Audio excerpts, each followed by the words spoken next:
I believed that as long as I kept on searching, I would ultimately find a job that would pay me a high hourly rate. And then after 2 years, it finally happened.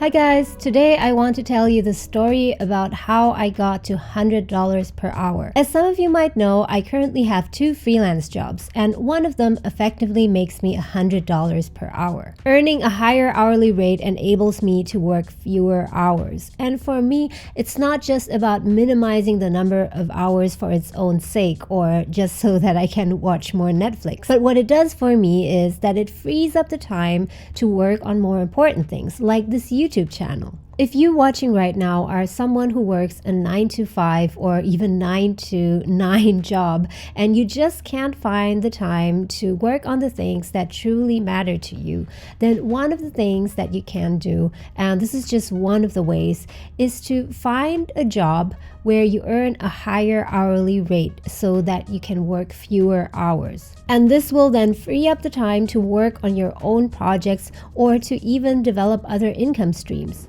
$100. This might seem like a huge number or a really tiny number, depending on what you're earning at the moment. And I know there are many professions like consultants, doctors, and lawyers who earn a multiple of that. But since you've clicked on this video, then you might think that $100 per hour is on the high side, and you might be wondering how to get to that point. So today I want to share with you my story of how I got there. And it's not a get-rich-quick scheme, not at all. On the contrary, it took me a really long time until I got there. But before I continue, if you like this video so far, then let me know by hitting the like button. And also, if you're not subscribed yet, then you might want to consider subscribing. And if you do, then also make sure that your notification settings are set to all notifications so that you won't miss a single video from me. In my earlier banking career, I was always focused on my yearly salary. And I was pretty content with my 6-figure salary, which included my base salary and my bonus that I was making each year. And I thought that I was making pretty good money, and I actually was. But the thing is that I was focusing on absolute income rather than relative income. And this is the concept that I talked about in one of my other videos. So the problem was that while my income was pretty decent, I never really had time for anything else. Even back then, I wanted to change to a career that was more creative and in which I had more autonomy. But to get there, I knew that it would take some time and I needed an income source to finance that journey. Creative endeavors take a long time to monetize, meaning that it usually takes some time until you see any money flowing back in from that. So this was quite a dilemma. On one hand, I needed more time, lots of time, to work on my projects. But on the other hand, I needed the money to pay my bills. And because I hated that feeling, one of the central questions in my life and in my career became, how can I make more money in less time? So I had a lot of valuable skills from my time working in banking and project management, and also from my time producing films. It felt to me as though I had all these small different puzzle pieces, but I didn't really know how everything could come together yet. And this is what I thought. There must be someone who would be willing to pay me for this combination of skills that I had.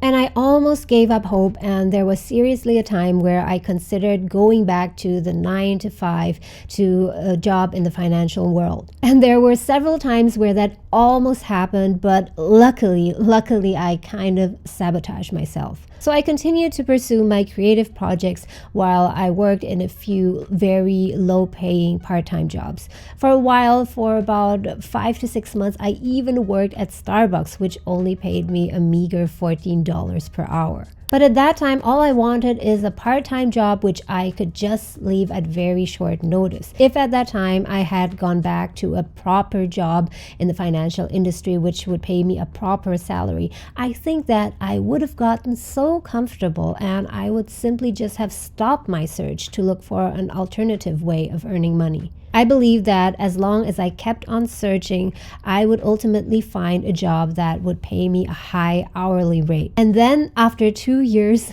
it finally happened.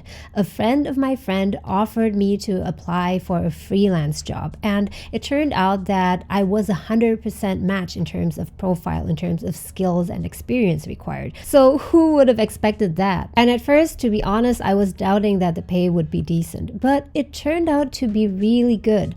But the best thing was that the client doesn't care at all how many hours I spent working. All that the client cares about is that I deliver the work. In other words, the work was result-based. And I thought that I hit a jackpot. But well, even if you want to get a jackpot, you still need to make the effort and go to the casino, right? All my skills and experiences that I accumulated over so many years finally found its match. And this was really great because the client, as I said, didn't care at all about the number of hours I worked. So by increasing my efficiency while still delivering quality work and even improving my work by improving my system, my processes, my communication, and so on, I managed to increase my pay to an effective hourly rate of $100. So no, my client didn't pay me more. My client still paid me a fixed amount of dollars. But because I got so efficient and it took me less and less time to get the job done,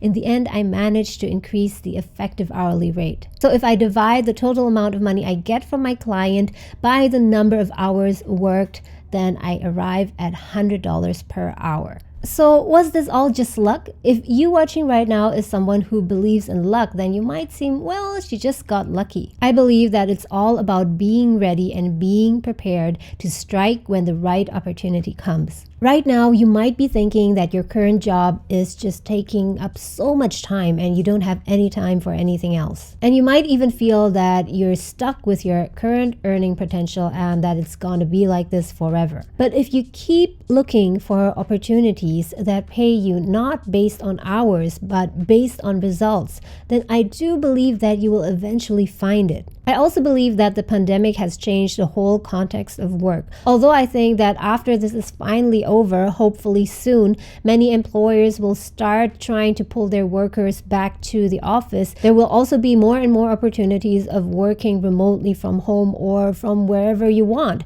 because employers have experienced firsthand that even though they are not monitoring their employees physically all the time, it doesn't mean that they become less efficient. On the contrary, I think that many companies and employees have found that the productivity of their employees has actually increased. So you need to make use of this current development and search for the kind of opportunities that work for you personally. And if you have a unique skill set that is highly sought after, and if you are highly productive, then you will even be in a position to negotiate the terms of work with your employer. So even right now, I'm at $100 per hour. I'm not stopping here because I know that there are still a lot of opportunities out there that would allow me to earn an even higher rate. And in order to do that, in order to get a higher rate, you need to be competitive. And by competitive, I'm not saying that you actively go out and compete with other people. But what I mean is that you have to be better than anyone else who is out there. And one of the ways that you can do this is by future-proofing your career. And if you want to know more about this, then you might want to check out my other video, which I link here. Thank you so much for watching, and I'll see you again soon.